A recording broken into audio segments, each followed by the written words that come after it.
Assalamualaikum warahmatullahi wabarakatuh. Perkenalkan, nama saya Salsabila Zakia. Saya sebagai moderator dari kelompok 5 Teori Komunikasi yang beranggotakan Muhammad Riansyah, Nanda Nurmayanti, Salsabila Zakia, saya sendiri, dan juga Tasya Karima.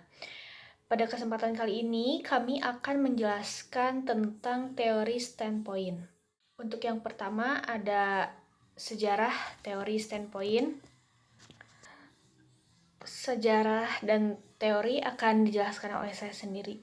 Untuk yang pertama ada sejarah teori standpoint. Teori ini dikembangkan oleh Nancy Hertzog. Standpoint teori berawal pada tahun 1807 ketika filsuf Jerman George Wilhelm Friedrich Hegel mulai mendiskusikan mengenai hubungan antara tuan dan budak yang menyebabkan perbedaan sudut pandang masing-masing peran. Masing-masing kelompok sosial memiliki pandangan tersendiri terhadap realitas sosial yang ada ketika itu. Karl Marx juga membenarkan bahwa posisi para pekerja dapat membentuk cara berpikir mereka dan menentukan kekayaan intelektual yang mereka miliki. Hal ini berkaitan dengan kesempatan para pekerja untuk mengakses pengetahuan. Nancy Hertzog menggunakan ide-ide dari Hegel dan Karl Marx untuk kemudian mengadaptasi standpoint teori untuk menguji hubungan antara wanita dan pria.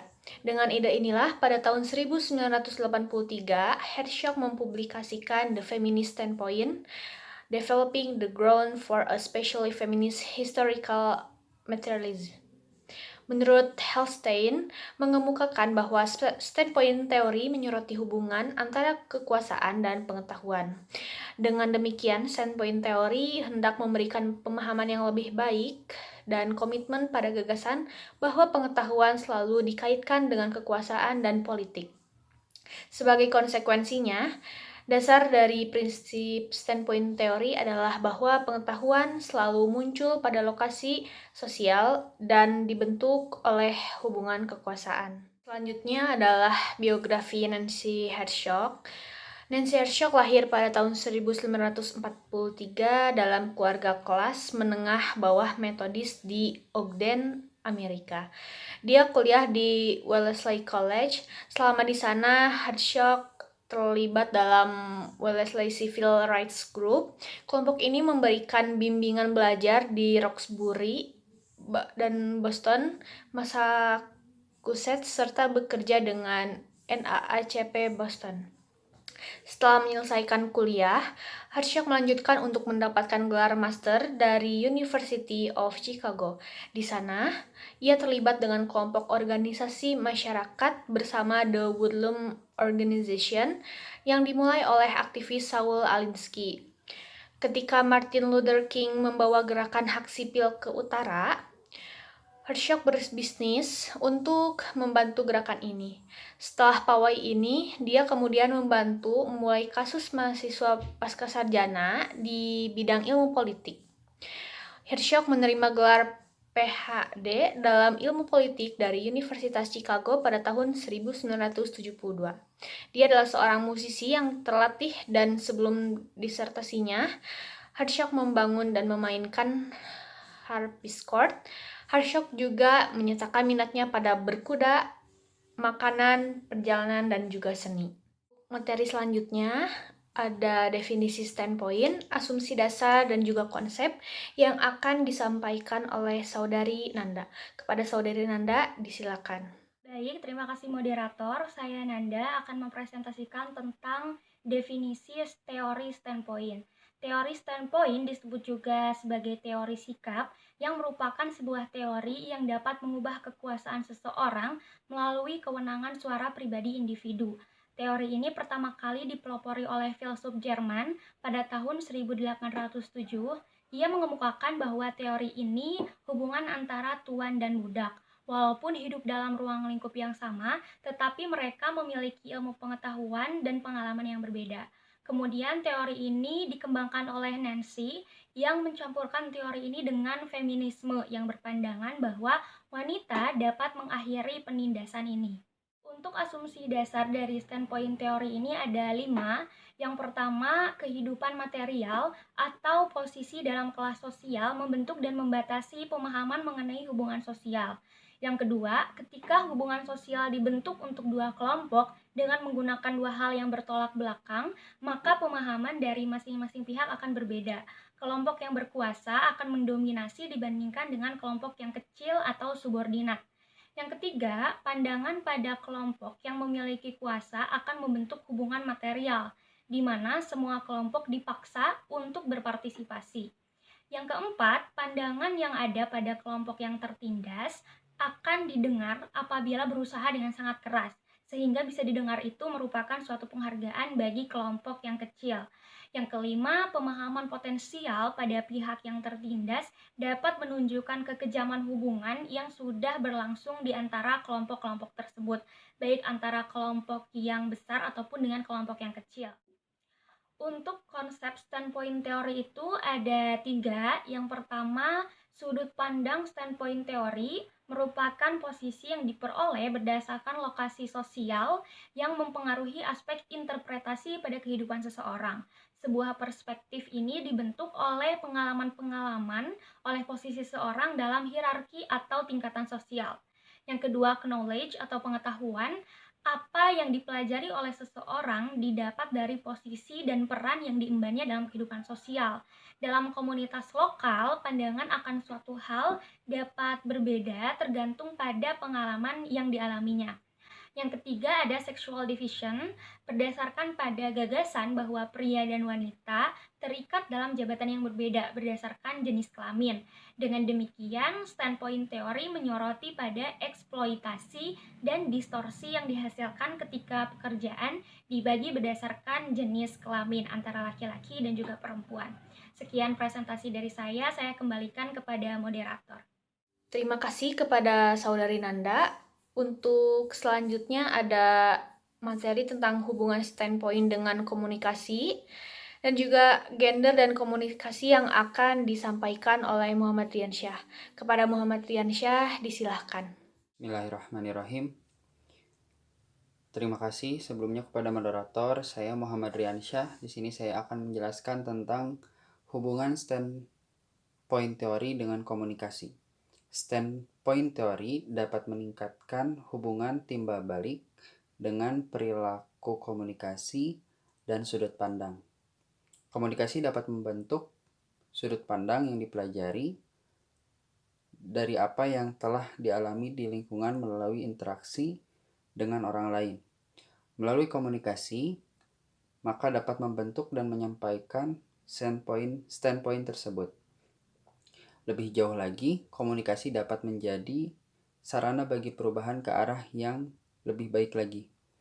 Whether women's own voice are granted, legitimacy seems especially pertinent to communication scholars' assessment of the value of alternative theoretical positions.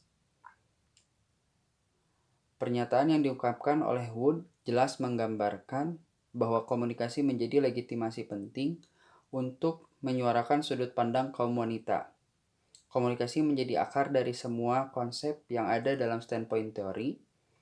Dapat disimpulkan bahwa standpoint teori dapat memberikan gambaran untuk melihat posisi yang relatif, pengalaman dan komunikatif, atau komunikasi maksud saya, pada berbagai kelompok sosial. Standpoint teori memiliki politik yang jelas, kritik yang jelas, dan meletakkan kekuasaan pada kehidupan sosial. Dapat dipastikan bahwa standpoint teori adalah provokatif. Selanjutnya saya akan menjelaskan tentang gender dan komunikasi dalam kerja. Gender adalah persepsi masyarakat atau yang mengacu pada peran, perilaku, ekspresi, dan identitas seseorang, baik laki-laki maupun perempuan. Istilah ini juga erat hubungannya dengan orientasi seksual, misalnya homoseksual, heteroseksual, dan biseksual. Gender biasanya diasosiasikan dengan istilah maskulin dan feminin. Maskulin dihubungkan dengan sifat kelaki-lakian seperti gagah, kuat, dan memimpin. Sementara feminin dihubungkan dengan sifat perempuan seperti mengayomi, lemah lembut, dan perasa. Gender telah muncul dalam berbagai peran kehidupan manusia. Lingkungan kerja menjadi salah satu kemunculan gender yang paling sering, dan hal ini mengakibatkan pembagian kerja antara wanita dan pria. Proses genderisasi yang terjadi dalam dunia kerja terjadi melalui dua aspek, yakni aspek komunikasi verbal dan komunikasi nonverbal. Menurut John Ecker dalam De Francisco dan Palsweski menyatakan bahwa genderisasi dalam dunia kerja tidak dapat dipisahkan dari struktur organisasi. Yang 10 diimplementasikan dalam praktik sehari-hari. Hal ini membuat suatu organisasi tidaklah netral dalam menghadapi isu mengenai gender. Ada 5 hal yang menjadi perhatian Ecker ketika membicarakan mengenai gender dalam organisasi, yaitu yang pertama, ada pemisahan peran berdasarkan jenis kelamin dalam organisasi. Yang kedua, pendapatan dan ketidaksetaraan peran dan posisi antara pria dan wanita melalui struktur organisasi. Yang ketiga, peran organisasi dalam memberikan gambaran mengenai budaya berdasarkan jenis kelamin dan gender. Dan yang keempat, bagaimana feminitas dan maskulinitas adalah produk dari proses-proses organisasi itu sendiri. Dan yang terakhir, kebutuhan organisasi untuk menjadi lebih demokratis dan lebih mendukung terhadap tujuan seseorang. Karakter feminitas dan maskulinitas yang muncul dalam organisasi dapat mempengaruhi gaya dan cara berkomunikasi seseorang. Setidaknya menurut De Francisco dan Palsweski, diungkapkan bahwa terdapat dua cara dalam organisasi untuk mengkonstruksi gender, yaitu yang pertama, gaya gender. Komunikasi seseorang mengikuti norma biner gender, baik itu gaya feminin ataupun gaya maskulin, yang ditentukan oleh kelompok yang berkuasa. Yang kedua, ada persepsi gender. Norma sosial menentukan pengaruh gender bagaimana seseorang merasa dan menilai diri mereka dan orang lain. Kedua hal tersebut semakin menjelaskan bahwa persepsi seseorang dan yang lainnya dipengaruhi oleh derajat di mana seorang anggota menginternalisasikan ekspektasi gender. Individu menilai diri mereka berdasarkan pada bagaimana mereka menegaskan dan merasakan gender tertentu. Seorang ahli bahasa, Deborah Cameron, pada tahun 1996 mengungkapkan 11 bahwa pria dan wanita cenderung untuk mengkonstruksi perbedaan tersebut melalui percakapan daripada mengekspresikan perbedaan tersebut. Sekian materi yang dapat saya sampaikan. Saya kembalikan ke moderator. Terima kasih. Baik, terima kasih kepada Saudara Riansyah atas pemaparan materinya. Untuk selanjutnya ada materi gender dan PR beserta contoh kasusnya yang akan disampaikan oleh Saudari Tasya Karima. Kepada Saudari Tasya Karima, disilahkan. Baik, terima kasih kepada moderator. Di sini saya akan memaparkan gender dalam public relation. Berger dalam Aldori mengungkapkan bahwa dalam PR terdapat hubungan kekuasaan yang dikaitkan dengan komponen gender. Berger berpendapat bahwa pria merupakan mayoritas dalam jajaran koalisi dominan yang ada pada kebanyakan perusahaan. Aldori juga mempertanyakan hal yang sama dengan Berger, yaitu bagaimana gender mampu memiliki kekuatan dalam PR. Jika merujuk pada Aldori, maka dapat dikatakan bahwa hambatan antara pria dan wanita terjadi karena gender dituangkan dalam komunikasi sehari-hari yang kemudian mengkonstruksi ekspektasi feminim bagi wanita dan ekspektasi maskulin bagi laki-laki. Isu mengenai gender menjadi sesuatu yang tidak dapat dipisahkan dari hubungan kekuasaan antara apa yang dihargai dan siapa yang memiliki pengaruh. Dalam komunikasi organisasilah, gender dan kekuasaan telah dikonstruksi secara sosial, bahwa seluruh pekerja, baik itu wanita dan pria, melakukan negosiasi setiap hari. Kapitalisme dalam organisasi digunakan untuk mengontrol dan menekan identitas individu dengan menekankan praktik maskulinitas. Sangat sedikit wanita yang bisa menduduki peran sebagai manajer. Fenomena ini disebut dengan glass ceiling. Glass ceiling adalah kondisi di mana terdapat hambatan, rintangan yang dihadapi oleh wanita untuk maju atau naik ke posisi yang lebih tinggi lagi, yakni manajerial.